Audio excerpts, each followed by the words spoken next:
بسم اللہ الرحمن الرحیم۔ ہر جمعہ کو نماز سے فارغ ہونے کے بعد مسجد کے امام صاحب اور ان کا ایک 11 سالہ بیٹا ایمسٹرڈیم کی گلیوں میں نکل پڑتے اور لوگوں کے درمیان الطریق الی الجنات نامی کتاب سے تقسیم کرتے پھر۔ یہ معمول چلتا رہا یہاں تک کہ ایک جمعہ کو مطلع ابر آلود ہو گیا، موسلادھار مینہ بہنے لگا اور کڑاکے کی ٹھنڈ پڑ گئی۔ بچے نے بہت سارے کپڑے زیب تن کر لیے تاکہ اسے سردی کا احساس نہ ہو سکے، اور اپنے والد سے گویا ہوا، ابا چلیں میں تیار ہوں۔ باپ نے کہا، بیٹا کہاں کی تیاری ہے؟ بیٹے نے جواب دیا، ابا جان کتابچوں کی تقسیم کاری کا وقت ہو چلا ہے۔ باپ نے کہا، بیٹا آج موسم کافی ٹھنڈا ہے، بارش بھی ہو رہی ہے، آج موقوف کرتے ہیں۔ یہ سن کر بیٹے نے حیران کر دینے والا جواب دیا اور کہا، ابا جان بہت سارے لوگ تو دوزخ کی طرف بڑھ رہے ہیں۔ باپ نے کہا، بیٹا اس موسم میں نکلنا ٹھیک نہیں۔ بچے نے کہا، اچھا ابا جان مجھے اجازت دے، میں اکیلا ہی جاتا ہوں۔ باپ نے کچھ تردد کے بعد کہا، اچھا ٹھیک ہے، احتیاط سے جاؤ۔ 11 سال کا یہ بچہ پورے جذبات سے لبریز باپ کو شکریہ کہتے ہوئے نکل پڑا۔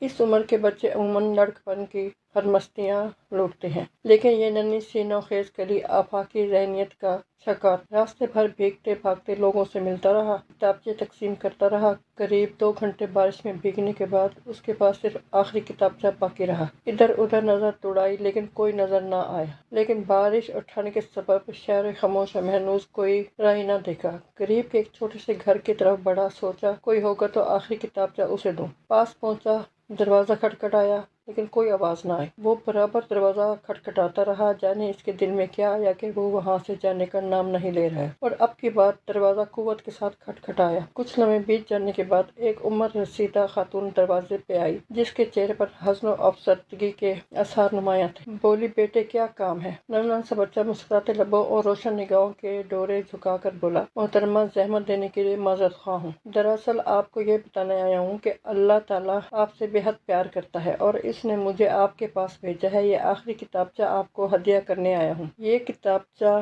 آپ کو اللہ تعالیٰ کے بارے میں کچھ پیغامات دے گا اور خلق مخلوق کی حقانیت واضح کر دے گا۔ خاتون نے کتابچہ لیا اور شکریہ کہتے ہوئے واپس اندر گئی۔ بچہ بھی گھر لوٹا۔ اگلے ہفتے جمعہ کا خطبہ ختم ہونے کے بعد وہ بزرگ خاتون کھڑی ہوئی اور پورے مجمع سے مخاطب ہو کر کہا، میرا یہاں کوئی جاننے والا نہیں ہے اور نہ اس سے پہلے یہاں آنے کا کبھی اتفاق ہوا ہے۔ گزشتہ جمعہ کو میں مسلمان نہیں تھی اور نہ ہی میں نے کبھی مسلمان ہونے کا خیال دل میں لایا تھا۔ کچھ ماہ پہلے میرے شوہر کا انتقال ہو گیا اور وہ مجھے تنہا چھوڑ کر چلا گیا۔ اس کے جانے کے بعد زندگی بوجھل ہو گئی، لطف و کرم زندگی ناپید ہو گیا تھا۔ گزشتہ جمعہ جب زوروں کی بارش ہو رہی تھی تو میں نے ارادہ کر لیا تھا کہ خودکشی کر کے غم زندگی سے چھٹکارا حاصل کر لوں، کیونکہ مجھے جینے کی کوئی وجہ نظر نہیں آ رہی تھی۔ لہٰذا میں نے اوپر کے کمرے میں جا کر رسی اور کرسی کے سہارے جان دینے کی ٹھان لی تھی۔ بس شاید کچھ لمحات کی دیر ہی تھی کہ یہ جسد خاکی کف سینچری سے پرواز کر جاتی کہ یکایک میں نے دروازے کی کھڑکھڑاہٹ سنی۔ میں نے کچھ دیر توقف کیا،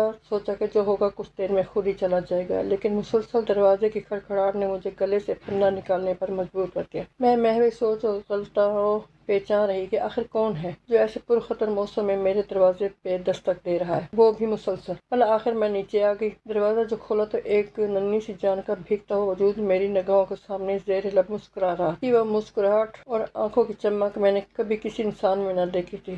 اس مقدس سراپے کی وصف کشی کے لیے میرے پاس الفاظ بھی نہیں۔ اس کی زبان سے ادا ہونے والا ایک ایک لفظ گوہر نایاب تھا، بس میرے قلب و جگر کی تختیوں پر اس کے الفاظ نقش ہو گئے۔ یوں لگا کہ اب میرے مردہ دل کو کسی نے زندگی کی سوغات عطا کر دی۔ اس کا یہ کہنا کہ محترمہ میں آپ کو یہ پیغام دینے آیا ہوں کہ اللہ تعالیٰ آپ سے بہت پیار کرتا ہے اور آپ کا خیال رکھتا ہے۔ پھر اس نے مجھے یہ کتابچہ الطریق الی الجنہ جو میرے ہاتھ میں ہے دیا۔ میں نے دروازہ بند کیا اور نہ چاہتے ہوئے اس کتاب کو کھولا۔ پھر جو کتاب کو پڑھنا شروع کیا، آنسوؤں سے میری آنکھیں ڈبڈبا گئیں۔ میرے اندر ایک انقلاب برپا ہو چکا تھا۔ میں جان گئی تھی کہ اللہ تعالیٰ مجھ سے واقعتاً بہت پیار کرتا ہے۔ میں نے کرسی اور پھندا پھینک دیا کیونکہ اب مجھے سہارا مل گیا تھا۔ اب مجھے زندگی کی قیمت سمجھ میں آ چکی تھی۔ آج میں خود کو خوش قسمت سمجھتی ہوں کہ میں نے اپنے مالک حقیقی کو پہچان لیا۔